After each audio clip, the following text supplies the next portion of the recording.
Hi guys, it's me. I wanted to respond to the Deviance post that I was just finishing up. Seems like it's a topic that has everybody interested and curious about how we kind of define both what is deviance and like how society treats deviance. And so hopefully that 2020 clip got you thinking. I like that clip. It's just so clear cut how the law is what, a conflict theorist would say is an instrument of oppression. And yeah, that story is just like, it's mind blowing how clearly biased that is and how the guy with the power and the privilege got off and Tyrone Brown didn't. But I want to like kind of give you the next like bit of information. As a result of that story airing, his case was reviewed, and so Tyrone Brown. And so I will send you the link to the article. But he was released, and his time served was counted, and so he's a free person now. But 16 years in jail, that does something to a person. So it's not a happy ending, but it's better than it could have been.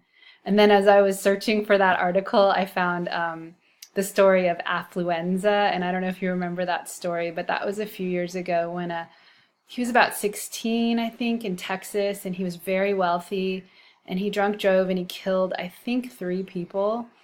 And the defense was that he suffered from affluenza, which was like he's affluent and he doesn't know how to follow the normal rules of society, and because he's so rich, that's a condition.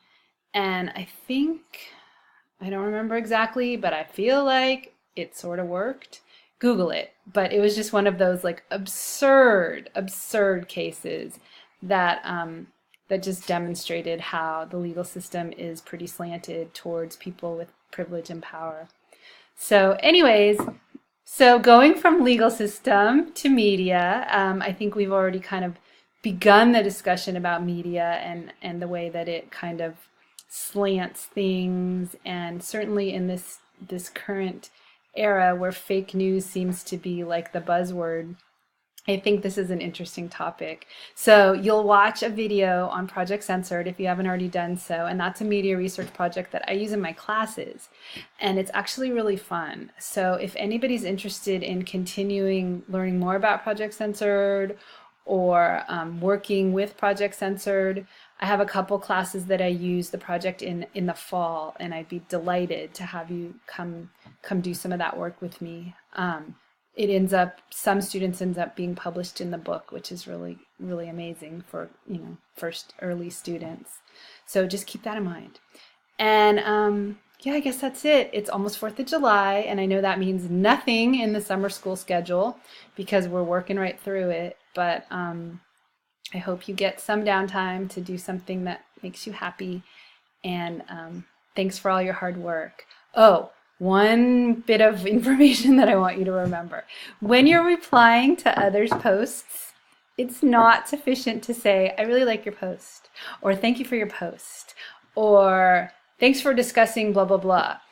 Be more specific, okay? Because I could say that to all of you, and that's kind of not sufficient in terms of what I'm looking for. So I've kind of just let it slide from this point, but from now going forward, when you reply to a post, I want you to be specific about what you like and why you like it, and it can't be one sentence. So expand on your thoughts a little bit, all right? All right, take good care.